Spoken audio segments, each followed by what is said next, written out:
దేవుణ్ణి నిజంగా ప్రేమిస్తున్నాడు. ఇది నిజం. చూడు, వేశ్యగా జీవించిన రాహాబును దేవుడు ప్రేమించాడు. విడిచిపెట్టి వెళ్ళిపోలేదు, కానీ ఆమె చరిత్రనే మార్చేశాడు. నాకు తెలీదు నువ్వెలాంటి తప్పు చేసిన వాడు, ఎలాంటి బ్రతుకుతున్నావు. దేవుడు నిన్నే పిలుస్తున్నాడు. ఆయన దగ్గరకు వచ్చేస్తే ఆయన రమ్మంటున్నాడు.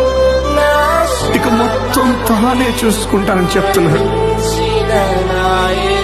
ఇక వచ్చేస్తావా? నీ చరిత్రనే మార్చేస్తాడు.